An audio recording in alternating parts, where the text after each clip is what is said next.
Well, we are back once again for a little bit more of that Bannerlord goodness. Sorry that I couldn't upload yesterday. I've been moving houses the last few days, and yesterday was just so hectic that I wasn't able to get up any videos or get anything made. But we're back again today, and hopefully today I should have 2 more videos out for you. I've got some interesting things planned, so make sure you check around the channel and subscribe for that sort of thing. But without further ado, we're going to look more into the single player that we were shown at Gamescom and some final bits of battle gameplay, because there's some really interesting things that I've been able to pick out in order to show you guys. So without further ado, sit back, relax and enjoy today's video on Mount & Blade 2 Bannerlord. Armagon talks about how Bannerlord is scheduled for Steam at first, at least. Now, this is interesting. I might be looking too much into what they're saying, but it is obvious that they're probably not going to be taking it only onto Steam. Whilst it'll be on maybe other platforms on PC, I'm expecting there probably will be, which has been the big question, some sort of console release within the few years after its PC release. Of course, so many people are wondering why they've not talked about console really much so far, and that's because it's not going to be released on console anytime soon.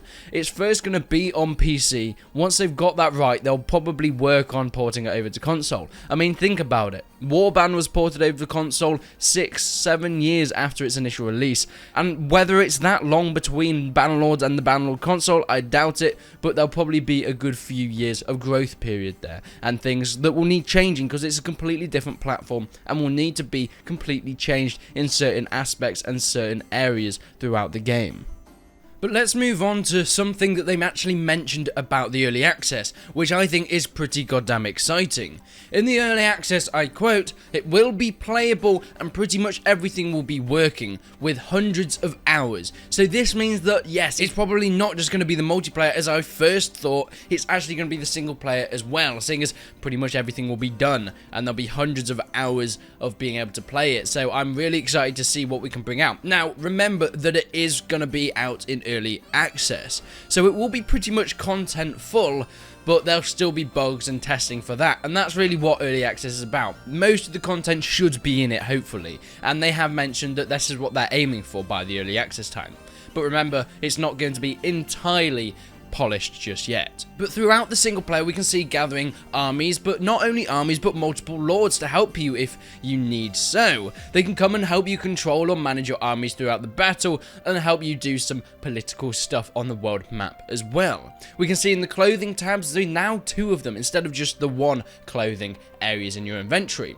You now have 1 tab for armor and 1 tab for clothing. This is your underclothing that will be under the armor, and this will all contribute to your stats throughout the game. Having this extra level and extra layer of detail throughout how you customize your character not only immerses you in the world and aesthetically is pleasing and gives you more to do throughout the game, but also is more tactical. Maybe you want to be a lot lighter on foot, so you could have some lighter chain armor and underneath maybe some very thin cloth. But maybe if we're going for that really heavy bulky armor, you can get that really heavy plate armor and of course some really heavy underclothes as well, or you can probably do a little bit of a mix and match in both. Maybe some lighter stuff on your undergarments and some really heavy armor on top, trying to get a little bit of the mix and the best of both worlds. But it just adds this extra level to customization that we haven't seen in the game. All the policies that you can issue, we haven't really heard too much about them, but you can see on the screen the whole policies screen. So this will just add another layer to managing your towns and your empires when it gets to that point. But let's move into the field battle gameplay, where you can see one of the biggest battles we have seen yet. This is between the Curzates and the Empire. The Empire aren't happy that the Curzates have besieged one of their cities, and they've sent a reinforcing army to try and stop them. You can see the AI take command of the friendly Curzates horse archers. But differing from Warband, they don't just charge into the enemy, they send them around the back of the enemy line, harassing archers, and this comes into play a lot later on, as we'll see. Once the Curzates main force has engaged the Empire's main force, the Empire's archers are pretty much useless, being constantly harassed by this AI lord, taking the horse archers and moving them around and hammering them on until the enemy archers just can't attack and help their main force, which is really effective tactics to use throughout this battle. But you can see the full force of a cavalry charging into infantry. Getting that right side right into the flanks really does a lot of damage. Infantry flying everywhere. Not only doing damage from the weapons, but also the charge damage that we have seen you can get different mounts. A heavier mount will do much more charge damage, and so forth and so on. But what about the commanding in the battle? We have seen a lot of the orders and things you can give, but they have mentioned that they don't really want to have any of the Total War style commanding. I mean, they didn't mention Total War, obviously, but they mentioned that they didn't want to have an overview of the battle, an overhead map where you're able to see everything and choose your strategy on that, because that sort of feels like you're sitting back and letting your army doing it. Mount and Blade 2 Bannerlord is all about getting in the battle and being a character, being a lord, having that RPG element to it rather than just being a god over the battle. It's all about getting down and dirty in the battle itself. If you want to see the wider battle though, get a good vision on where everything is going, and then you can give your orders from there, you actually have to physically go and find higher ground. Being able to find a place that gives you that overview of the battle, but while you're in the game. You can't just press a button and it brings up a map. This is something that they really wanted to avoid to really create that immersion and that RPG element to this game as well. It's all about creating a sense of realism and down in the battle, feeling instead of just spectating a war. But what about morale? We've seen people running away and we know that that has knock-on effects, but we hear about how it's affected through the soldiers' training and how they work throughout the game. I mean, peasants are prone to panicking and running away because they're not trained and equipped for it.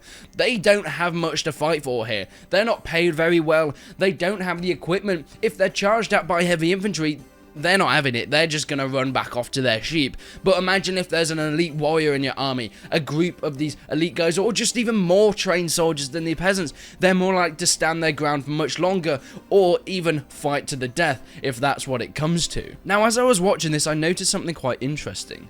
Is it just me, or is that soldier being hit in the arm with an arrow, and then holding his arm in pain? It could just be me seeing things, but that's what it looks like to me. Let me know in the comments if that's what you think it is, but it looks like he gets hit, there's a bit of a blood splatter, and then he holds the place where he was shot. And I think that is a really cool animation. Talking about animations, the formations with archers and infantry looks incredible. It feels so much more like a battle, rather than just a cluster kill, as it really was in Warband at the end of the day. Looking into some more of the small little nitbits of the battle, there's a really cool dynamic set piece in this battle that I don't think anyone would have noticed because it just happened. It was when this cavalry rode in front of your character and the player decided, let's take his horse out, shoots the horse and the horse collapses. The rider tumbles to the floor, rolling around as the momentum takes him forward. He tries to get up though, getting up and then trying to fight for his life, looking around, seeing what's coming, but then another enemy horse comes from behind and knocks him down to the floor. He tries to get up again and then takes a final arrow to the ribs by the player to finish him off as he slumps back into the dirt.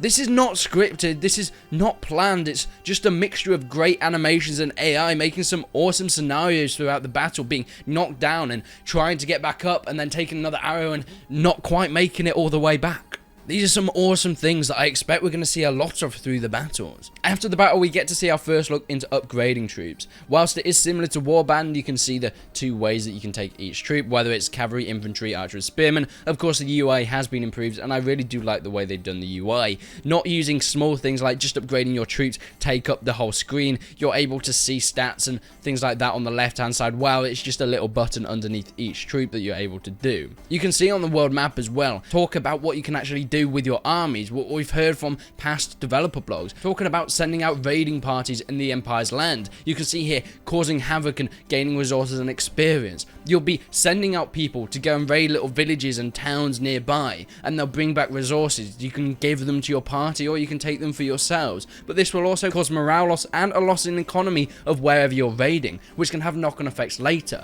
Maybe they don't have the resources now to build up a bigger army or support a bigger army because they don't have the food from the farms that you've raided, so they're not going to be able to bring bigger armies to the battle, or their armies that are bigger are going to lose morale and desert them. All these things have knock-on effects, but remember, it is risky raiding in someone else's lands. It's not going to make them happy, and like we saw before, they're going to send other armies to try and stop you, whatever the costs. But that's pretty much it for this bit of gameplay for Mount & Blade 2 Bannerlord at Gamescom. Now, this is the final thing that I really got to show you at Gamescom, but of course, the Mount & Blade 2 Bannerlord beta is out, so I'm going to be making more videos on that. I've got some really interesting and fun ideas set up, and I put up a poll on my channel the other day talking about a new series. I don't really do Let's Plays, but I do feel like because Bannerlord has now been announced, in the weeks running up, I might start running a Mount & Blade Warband series. It'll probably be in the native setting and scenario, but with like modded tweaks and things like that. Maybe a Floris expanded sort of thing. But also another series where each week I'm going to go through a different mod in Mount & Blade, because I feel like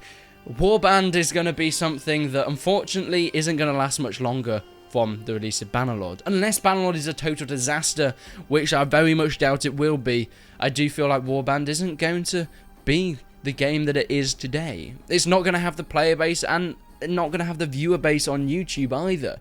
So it could be my last chance to make Warband videos, which whilst is sad, I still think is a great celebration of an incredible game that we've had years of fun with, building it up to the sequel, and I think that will be the best way to send off Mount & Blade Warband. Then we'll do a big, I think we'll do a big subscriber send-off at the end.